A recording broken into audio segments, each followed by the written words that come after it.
waxay ku aragtay xerada Ifocam isagoo indhabeelay heel iyo gorobna aan haysan xitaa iska daa wax xanaaneeye saxarada wax ka dhaqa aan haysan. Zainab markay aragtay nolosha oo aabaheed ku nool yahay. kulanti wanaagsan daawadayaal, maanta waxaan idin haynaa qiso dhex martay aabe gabadhiisa inkiray iyo gabadhii uu inkiray. waa qiso aan aqriyay qisadii iigu xanuunka badneed oo aan murugo darteed la ooyi tagay. balse marka hore fadlan daawada haddii aad ku cusubtahay waxaan si sharaf leh kaaga codsanaynaa inaad subscribe noo saarto calaamadda gambeelka ahna furato si aysan ku dhaafin xogaha aan baahino. Zainab waxay ku dhalatay sanadii 1985 degmada Afmadow ee gobolka Jubbada Hoose. aabaheed Axmed Jaamac wuxuu ahaa xoolo dhaqato, wuxuu qabay 4 xaas oo Zainab hooyadeed ku ahayd bahyar. marka laga reebo Zainab hooyadeed oo lagu magacaabi jiray Suldaano, xaasaska kale waxay u dhaleen 16 carruur ah oo kulligood wada rag ah. Axmed Jaamac wuxuu ahaa nin aad u kibir badan, xoolo ku filan haystay. wuxuu sidoo kale ahaa dadka aan jeclayn dhalista gabdhaha, laakiin wixii qoran lama celi karo. oo xaaskiisii yaraa oo uu xoolaha badan ka baxshay waxay u dhashay gabar taasoo loo baxshay Zainab. Axmed Jaamac markii uu maqlay Suldaano waxay dhashay gabar wuu naxay, wuxuu ku dhawaaday wadnaha inuu istaago. laakiinse guriga markii uu imaaday uuna xaqiiqsaday waxa dhashay inay yihiin gabar ayuu isugu wacay dadkii tuulada, wuxuuna u sheegay gabadha dhalatay inay tahay wacal uusan dhalin isaga maadaama uu horay u dhalin wax gabar ah. meeshii ayuuna ku furay Suldaano oo wadato Zainab. Suldaano oo ciddeedu ahayd reer guura xoolo dhaqato ah waxay gabadheedii yareed la aaday tuulada Diif oo xuduudda Soomaaliya ku taala, meeshaas oo aabaheed ku noolaa. 1991 markii burburkii Soomaaliya uu dhacay, Suldaano waxay ku hayaantay xeryaha qaxootiga ee Kenya ee Dadaab Kamis, halkaas oo ay iska diiwaan gelisay. Zainab way kortay,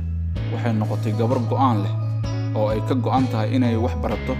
marmarka qaarkood markay dareento caajis waxay hooyadeed ka codsan jirtay inay uga sheekayso rafaadkii iyo dhibkii iyo wixii ku dhacay markii ay dhalatay. kadib markii looga sheekeeyo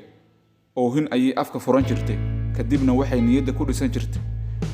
inay maalin gaari doonto hamigeeda. Zainab waxay dhammaysay primary-geeda iyadoo isku diyaarinayso inay u gudubto secondary-ga ayaa waxaa u soo baxay deganaansho Mareykanka ah. Zainab iyo hooyadeed waxay tageen dalka Mareykanka. Zainab ma aysan joojin waxbarashadeeda, meeshii ayay ka sii waday ilaa ay qaadato shahaadada Master of Business Administration. waxaa halkaas ka cad Zainab inay guushii ay hiigsanaysay gaartay, balse aabihii gabadhiisa xalaasha inkiray intuu ku dambeeyay. Zainab aabaheed Axmed Jaamac xoolihii waxaa ka laayay abaar, ilmihiina qaar way dhinteen. waxaa u soo haray 6 wiil oo mid wuu waashay, midna wuxuu noqday mooryaanta qoryaha wadata kaasoo aan dan ka lahayn aabihii.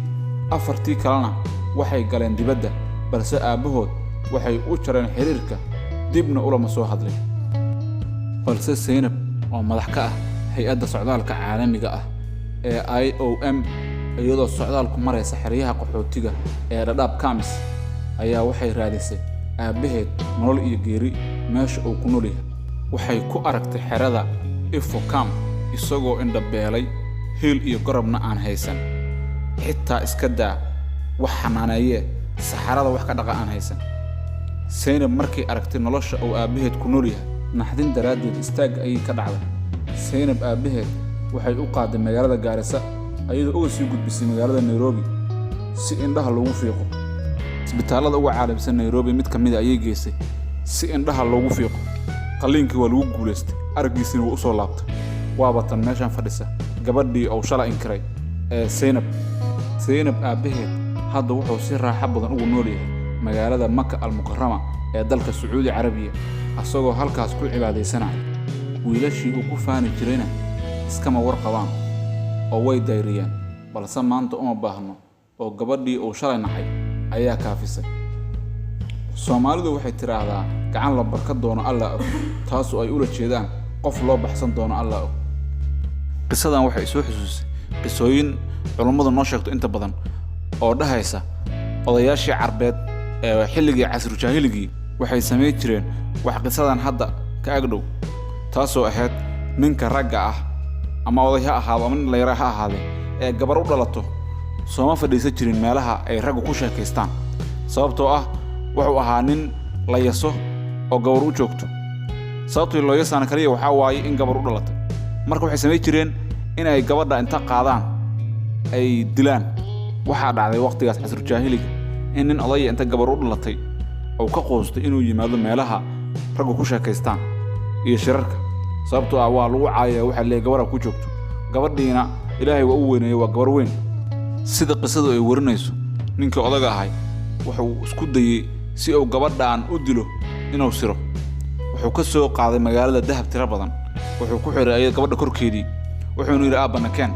waxa ila raadinaysaa xoolihii ama fardihii way israaceen gabadhii iyo aabaheed markay israaceen meel miya ay tageen wuxuu u sii diyaarshay god oo hameenkii dhan qodaayay godkaas uu tala galay inuu gabadhiisa ku rido hadaba gabadhiisii beerkiisa ahayd ee uu dhalay asagu ee waxa la dahab u soo gaday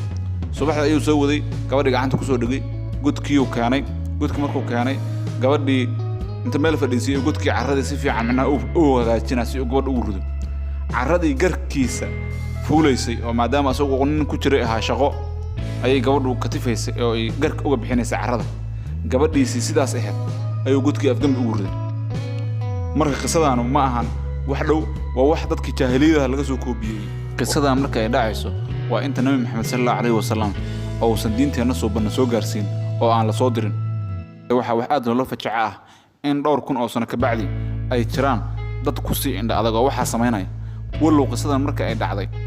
ay tahay waqti aanad u dheereen haddana waqti xaadirkan ayaa waxa jira dad noocaas ku fikira walow ay Soomaalidu aad ugu jartaa hadda ku fikiro maadaama Soomaalidu ay tahay dad 100% muslim ah waxaan daawada muuqaal laga duubay gabadhan oo aabaheed inta ugu tagtay xariyaha qaxootiga ku dul ooyeysa oo qisada aan kaga sheekeynayo si live ayaan anigu video ahaan u daawaday balse sababo jira awgeed idima soo bandhigi kara muuqaalada waayo aabaha dhalay gabadhan oo duruuf saa'id ka muuqatay iyo gabadhan oo codsatay inaan aabaheed la fadeexeen oo aan qisadan lagu soo dirin oo aan wajigiisa la keenin maadaama ay iyadu hadda iska xafisay waxaa jirta qiso kale oo aniga Cumar Steel oo la hadlaaya aan goobjoog u ahay oo ka dhacday isbitaal ku yaala magaalada Muqdisho isbitaalkaas waxa isugu soo galay laba nin oo oday ah oo ninna ayaan badan oo isbitaalka yaalay ninna oo markaas yimid oo ku cusbay oo uu ka jabnay labaduba way jabnaayeen marka ninkii odaga ahaa oo dambeeyo markii dambe yimid iyo ninkii hore oo meesha yaal isbitaalka way sheekaysteen waxay isdhahaan maadaama ninkan dambe oo isbitaalka soo galayay ay gabdho wadeen oo gabdho bis ay la socdeen ayaa ninkii odaga ahaa ee isbitaalka u soo horeeyay wuxuu weydiiyay wiil ma ada dhalmiya ma wuxuu ku yiri waxaan dhalay 9 gabdhood oo Ilaahay wiil ima soo siin adigu meeqa dhashay ninkii odaga isbitaalka u soo horeeyay la weydiiyay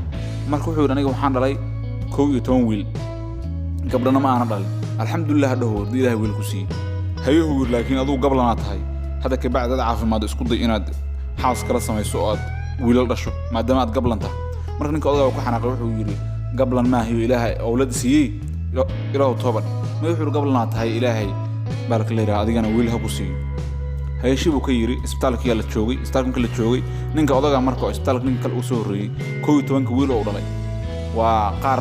askar oo taliyaal iyo waxaas camal ah qaar hay'ad u shaqeeya qaar dibadda jiro diyus bara ilmihiisu macnaha adduunka u kala galeen marka waxay sameynayaan hameenkii ama maalintii hal mid soo booqana ninkii odaga ahay ee gabdhaha badan la 9 gabdhood dhalana waxa dhacday gabdhihii ayaa waxay u imaanayaan koox laba iyo hal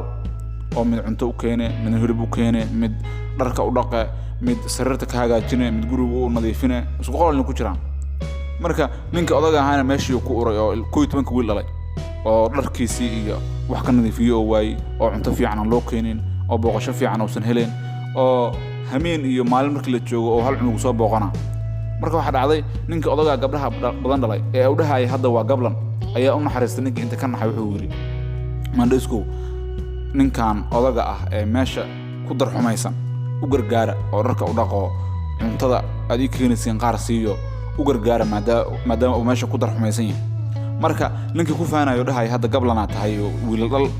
oo wiilashu ku faanayo waxay noqotay in gabdhihii ninka kale odaga u dhalay ay u gargaaraan oo ay cunto u sameeyaan dharka hagaajiyaan oo ay u nadiifiyaan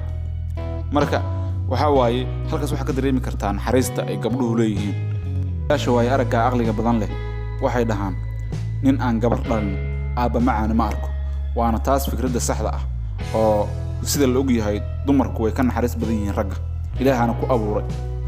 marka fadlan daawadayaal haddii aad channel ku cusubtiin subscribe saarta calaamadda gambeelka ana furta si aysan idin dhaafin warbixinada iyo qisooyinka iyo barnaamijyada xiisaha badan ee aanu soo gelino sidoo kale waxaan si khaas ugu mahadcelinaynaa dadka